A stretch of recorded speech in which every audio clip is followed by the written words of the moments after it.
Hey guys, so we are here with Rachelle Mitchell, and her husband Nick is the head coach at Grandview University. Okay, Rachelle, how did you and Nick meet? Well, Nick and I, we've actually known each other for almost 20 years, so not a lot of people know that. But he went to Wartburg College, and my sister actually went to Wartburg at the same time that he did. And so I was at UNI and would come and visit my sister, and it was a smaller school, so I got to meet some people and had met Nick a couple times. And then fast forward years, I'm in admissions at Buena Vista, and he was in admissions at Wartburg, and we had the same territory. So we would see each other at college fairs and high school visits, and we would actually be competing for some of the same students. I was trying to get him to go to BV, he was coming to get at Wartburg, and so we had kind of gotten to know each other on the road. And then there was a conference, like an Iowa Association for Admissions Counselors conference in Dubuque, and we were at one of the socials and kind of walking around. I was there for BD, and he came right up to me and said, "Hey, guess what? We have an opening in our office at Wartburg, and you should apply." And I was like, "Oh, okay," kind of laughing about it, like he was just kind of being flirty. And then a couple days later, when I get home, I have an email from him. "Hey, like any good recruiter, I'm sending a follow-up email. Here's the link, here's the job description, let me know if you have any questions." And I was like, okay, Wartburg was doing really well at that time, and I was like, I'll look into it, I'll see what's up. He seems to think I'd be a good fit. So long story short, got the job. And a week later, I get a phone call from him that my first week of work, we're going to San Antonio, just the two of us, to cover a youth Lutheran conference in San Antonio. So he's booking our plane tickets. So I was like, oh, okay, that sounds good. That sounds like fun, And so my first week of work, I actually went to San Antonio with Nick for like 4 days.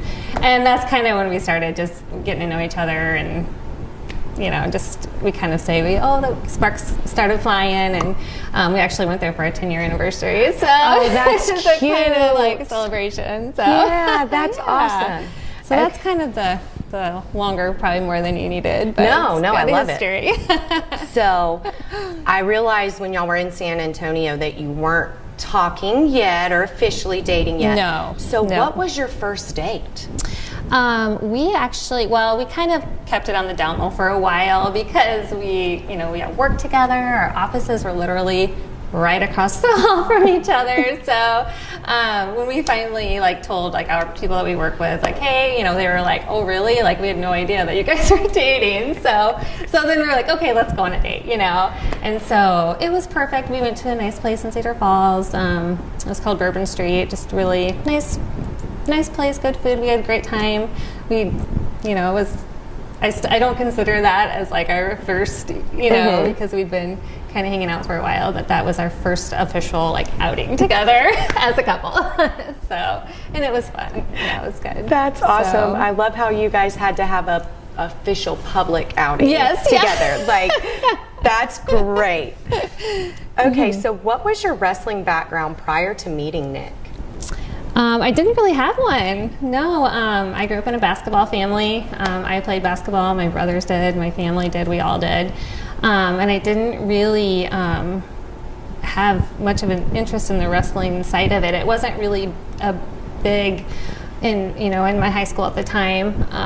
And I had never even been to this state wrestling tournament until I met Nick, which people were like, "Oh my gosh, everybody went every year." And I'm like, "Well, I went to the state basketball tournament every year."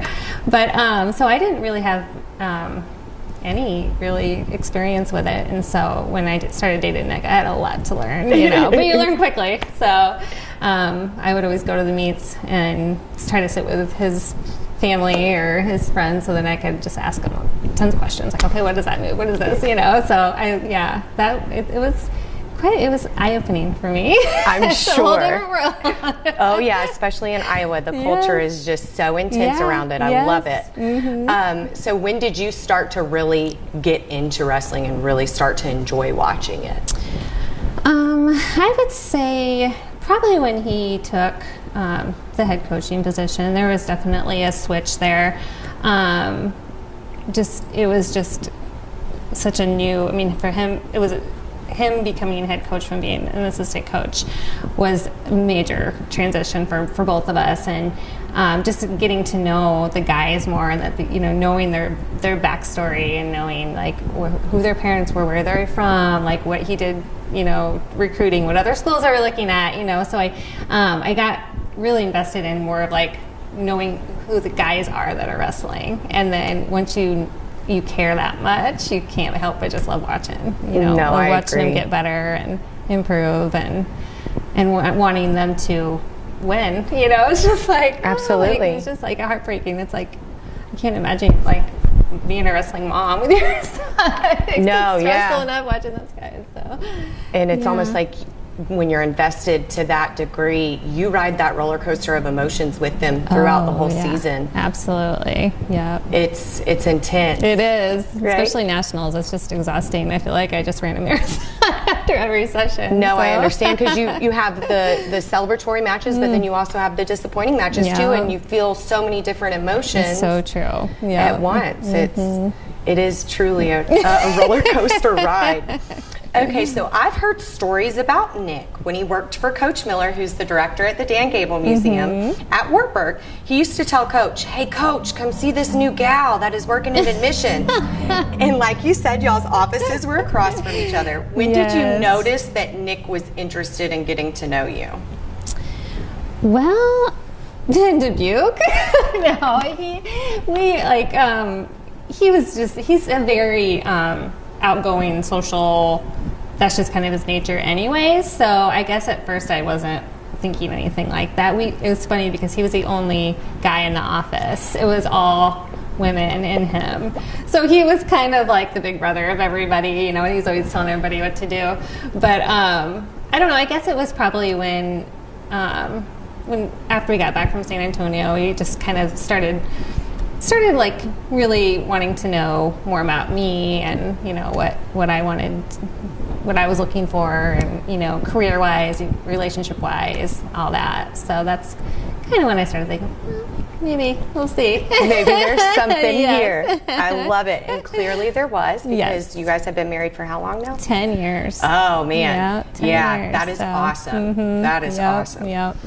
Okay, so Grandview has won 8 consecutive NAIA national championships. That is phenomenal. Was the first one a little bit more special than the others so far? Oh, definitely. That one was amazing. It was just, it was his 4th year. So, a lot of people think, oh my gosh, he started a program and won a national title in 4 years. Like, it's great and it's awesome. But I tell you what, those 4 years before that were pretty rough. He got hired in March and had started the program that fall. And there was a lot to learn. A lot of the other wrestlers had already chosen a school by then. And so he just worked his tail off for those. I mean, he still does, but I just remember him just calling like every night, 9-10 o'clock at night, and just working so hard. And so when we got to that point, I mean, I just remember we had our daughter. She was 10 months old then, and we just haven't. In fact, we've got video of it. We're just all like, it was so emotional, just because it was like, this is what all of that. This is the moment, like the 4 years of work. And so I mean, there have been other national titles that stick out for different wrestlers or different things that happened that year, breaking the points record or it coming down to the heavyweight match, so all of them are pretty memorable, but that first one I'll never, that is my top memory of being in the Grandview wrestling. So that's awesome. I'm sure it was also just insane to, in that moment, just to feel like, oh my goodness, we did this. We did it. Like, yes. I can't even imagine. So Dan Gable with the University of Iowa currently holds the record for consecutive national championships with 9 NCAA titles. Is there any talk about how close y'all are to achieving that? Not in my house. People obviously bring it up. It's a huge deal, and it's, definitely something that people will want to talk about, but Nick never. He doesn't even look like, we have a duel tonight.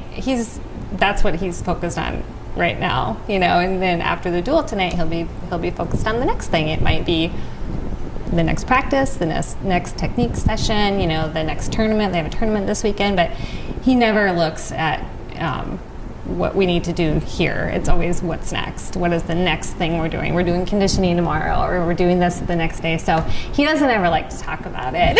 Yeah, I can imagine. And you know, and me being in marketing, last year I wanted to get everything ready in case they want it. I was like, okay, let's get the social media stuff ready. Let's get the stuff for the sign ready, and because that takes a lot of work to put into. I just wanted to be able to enjoy. If we won, I didn't want to have to be like running and posting stuff. I wanted it to be ready to go. And he was like, you cannot do that. And I was like, well, I just want to have it ready. He's like, oh my gosh, you're going to jinx us. Like, don't, just wait, you know. And I was like, okay, I'll wait. No, I didn't have it all ready to go. So he doesn't like to talk about that stuff. I think he thinks he just doesn't want to get ahead of it, you know. Absolutely. Himself on that. I think that's a good insight into his mindset as a coach. He's not, I mean, I'm sure he is focused on the future, but his main priority is the next step, whether it's a practice or recruiting or a duel. It's not 5 steps ahead. Exactly. And that has to be part of the reason why he is as successful as he is. Yes, I think so. Yeah, it's a methodical way of doing things. I appreciate that. Thank you for that insight. Yes. Okay, so y'all's daughters, Bryn, who is 8 years old, and Paige, who is 5 years old, have taken a photo with them and the national championship trophy the last 8 years. Do you think they understand how rare that is?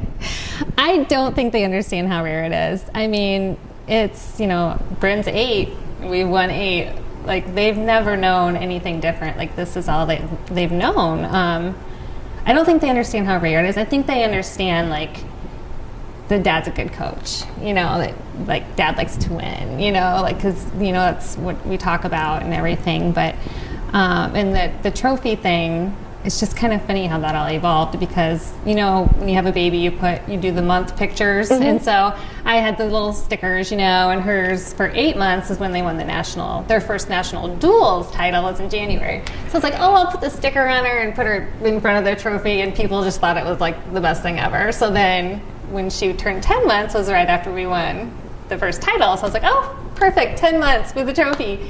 And then it just became this thing, like, oh, take a picture. And so now every year they're like, what, bring the trophy on, we gotta get her picture taken. So, and now Nick's like, oh, we have to do it. He's like, it's like a superstitious thing now. Yeah, absolutely. What if we don't take the picture? Could bring bad luck, so you have to. Exactly. But no, I don't think they understand the whole magnitude of what that first, you know, winning the national title, what that magnitude of that is. Just, you know, 8 and 5. Yeah, you know? Yeah, they're young. They are young. So, do they brag about who their dad is at school? You know, I wouldn't say that they brag, but they love the attention that they get. Especially, you know, if they cover, if he's on the news, or they'll see, you know, a video or something of him. They'll be like, Mom, you know, my teacher saw Dad on TV, or, you know, and last year actually Bryn made a little news segment too for the trophy thing, and they put them all out. So they I think they know that he's kind of, you know, known and everything, but sometimes I just think they like the attention. They like coming into the tournament, or coming in, like tonight, they'll love coming in, and like everybody will know who they are, and the managers will be, oh, come sit with me, you know. And so they just love that their dad makes them feel special, you know. Absolutely. So, I love that. So we recently had 370 girls at the Iowa State tournament. Do you think that y'all's daughters will have any interest in wrestling? You know, I don't know. Awesome about the girls' state tournament, though. I mean, so cool. We actually had good friends of ours who their daughter did really well, and so we were following it a little bit. So it was fun. And then when Granby started women's wrestling, I mean, really cool that we're kind of blazing the trail for that as far as college, having Absolutely. these girls somewhere to go post-college if they want to. They've shown a little bit of interest. They're in gymnastics now, and they're doing basketball. We always just encourage them, whatever you want to do, just try it, like Bryn tried soccer, didn't like it. Okay, we tried it, good job, So they did do Viking Wrestling Club a couple sessions this year. Nick's assistant, Paul Reedy, is running that for younger kids, and so they went to that, and it's pretty low-key and pretty fun. So they had fun doing that, but if you ask them, they'll say no. Nope, we don't want to wrestle. But there's times when we're sitting in the living room and I'll look over and they'll be rolling around on the floor. I love it. And it's amazing the stuff that I'm watching them do. I'm like, oh, nice ankle pick, Bryn. Like, that was going to roll, And you've grown up around wrestling. We can tell you know these moves. Doing. Like, I would have never done that, And so, Nick can't help but get down and be like, okay, now this is, if she's here, and they love that from him. I love it. Yeah. So we'll see. We're not gonna push it, but if they want to do it, it'll be awesome. I think that was a very beautifully worded answer for that one. Okay, so what role do you play with the Grandview Wrestlers? I would say my role is a little bit more hands-off than maybe some other wrestling coaches' wives. I'm definitely a fan. I'm more of the cheerleader. I'm, getting to know the parents, getting to know the fans. I'm not in the room ever. Yeah. Like I am more just supporting Nick and supporting the other coaches and the other coaches' wives, and just doing what I can do outside of actually being in the room and I wouldn't say I'm a mom here, I'm more just being supportive of the program, doing what I can from the outside, taking care of things at home, which is so key. So I'm the Nick always says, oh, you're the CEO, you're operating everything in the house so that he can focus on, and I have a full-time job too, but it's not weekends and nights and all that, so I'm grateful for that. But I see my role is definitely just being a fan and taking care of the other stuff. Yeah, no, absolutely. All the other stuff. And what kind of role do you play with the parents? Because you mentioned that you try to help out in that aspect. What do you kind of do with that? just getting to know them, them having a familiar face, and just knowing that their sons are, their student athletes are here, they're taken care of, and that they trust Nick. They all do. They've always said that through the recruiting process, that they trust him, and but just having another familiar person that's here every day, and it's awesome that I work at Grandview too, because I do get to see them going to class, and I get to keep up with what they're doing and what activities they're doing, and what different groups and different community projects and stuff. So that's awesome. So I love that part of it too. But parents, we have so much fun at nationals. I just love socializing with them and getting to know them, and they're just so proud, and it's awesome to see. And I'm sure you playing that role makes it a little bit more comfortable for them to know, oh, you know what? My kid is in great hands. Even if Nick has got other stuff going on, I know his wife can step up and make whatever happen. That's awesome. I'm sure all of your parents would say that is a very reassuring aspect of having their athlete come to Grandview. I like that. Yeah. So how do you juggle working full time, being a mom, and as well as the CEO? Well, I think I'm a pretty structured, organized person, so I think that helps. Like I have what the schedule is and where we need to be. I put everything on Nick's calendar, everything, so he knows. Whether or not he needs to do anything with it, he knows this is when the Valentine party is, and this is when this is, and this is the different, things we have going on.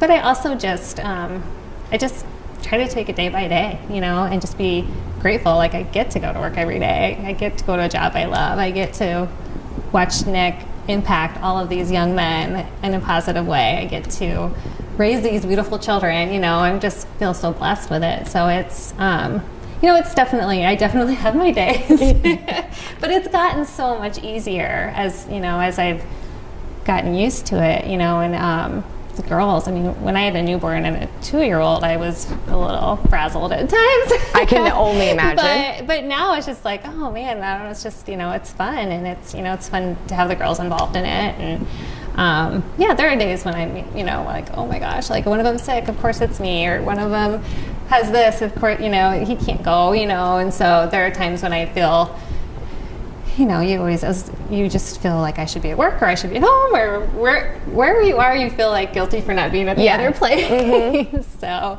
but yeah, day by day, and just try not to sit down. That's what I would say. Just don't sit down. If you sit down, then you can never get back up. I love that. That's a great way to look at it. Jim would probably really like that response with the don't sit down, just keep going. Yes, yeah. Do it anyways. Yes, right? Yes, I love it. Okay, so if you could go back before your relationship with Nick and give yourself one piece of advice, what would it be? I would say with Nick, and probably a lot of coaches, especially in the sport of wrestling, and this covers not just him as a coach, but him as a husband and as a dad, is that timing is everything with him. Like, if I want to have a conversation with him about something, like, it took me a little bit to learn, like, oh, I probably shouldn't call him at 3 o'clock with an issue and he's planning practice, or, oh, I have this question. I'm gonna text him this question on a Saturday afternoon when he's at a tournament, So it's just like learning that I know when he's on, and when he comes home from work, I'm not going to be like, oh, how was practice? How's this? He's like done with that. And so with Nick, I feel like I've learned that, if one of the guys gets hurt, I probably shouldn't be like, hey, let's go out to eat tonight, So yeah, that is probably one of the best pieces of advice that I've ever had anybody say on this show, because that is so true. When you were saying that, I was going through stuff in my mind going, oh man, he's told me not to ask him questions like that. Like, I need to take this advice and write it home and remember, like, that is a brilliant piece of advice right there. Like, thanks. Oh yeah, no, that is, that well, is the great. sweet time for me is after the kids are in bed, after everything's done, and it's like he can sit down and relax, and I'm like, okay, he's in good mood, I'm going to talk to him about this. Yes, so, that is great. I love it. Okay, so can you tell me something about Nick that most people do not know? Well, most people in the wrestling world don't know that he is funny, like hilarious. Like he's just a really fun guy, and most people don't see that. They see, and believe me, he's very strict and very intense. He's super intense. But he's just really funny. Like with the girls, like he just makes them laugh all the time. He makes me laugh all the time. You can't read him a book without doing like all the voices and all the imitations. That's awesome. And so he's the funny one, and he's like doing funny dances to embarrass him. And oh man, I would love to be a fly on the wall for that. And it's just funny because like the people in the wrestling world don't see that side at all. Like he doesn't really. I remember one time we went to a Bon Jovi concert just for a fun night out, and some of my colleagues here were like, Nick went to a Bon Jovi concert, and I was like, they're like, yeah, like I cannot even imagine that. Was he like dancing? Was he like singing? Did he have fun? Like I'm like, oh no, he just sat there the whole time and watched like the frown on stern. his face. So I just think it's funny the difference between how people see him as a coach, and that's how most people see him. But he's pretty fun. So and he's really soft with his girls too. So I don't think people. I remember one time he took one of them to lifting or something, and one of the wrestlers was just like, "Oh my gosh, I've never like seen you be so like gentle and sweet." Yeah. So I think it's good for those guys to see that. Oh, absolutely. It's a good role model for them. Oh yeah, and then that way they also get to see like you have your work face or your game day face, but then you have your personal life face too. And, absolutely. It's okay to have both. Exactly. Because I see pictures of him coaching, and he does look very like strict and to the point in game zone mode. Yes, yeah. So I'm sure it would be awesome to see him in his daddy mode. Oh yeah, it's pretty fun. It's funny. They're just like, they call him Paige, our youngest is definitely taking after him. Like she's like loves to make people laugh, and she's just on it all the time. But she always goes, "Oh, I just love my weirdo dad. He's so silly all the time, you know." And I'm like, "Oh my gosh, wrestling people can hear this because they're like, what? What is this that we don't see this side of him?" Yeah. So yeah, it's fun to see. Oh, I'm sure. I can imagine. I would love to be a fly on the wall when he's doing his dance moves and the different voices for the books. Oh, I know. That's great. I love it. Well, thank you, Rachelle. We appreciate Thanks you. for coming down to Greenview. Yes, I'm excited for the duel tonight, y'all. You better tune in. Well, this will post after, but I'm sure it's going to be a wonderful duel. Yes. Thank you so much. Yes, thank you.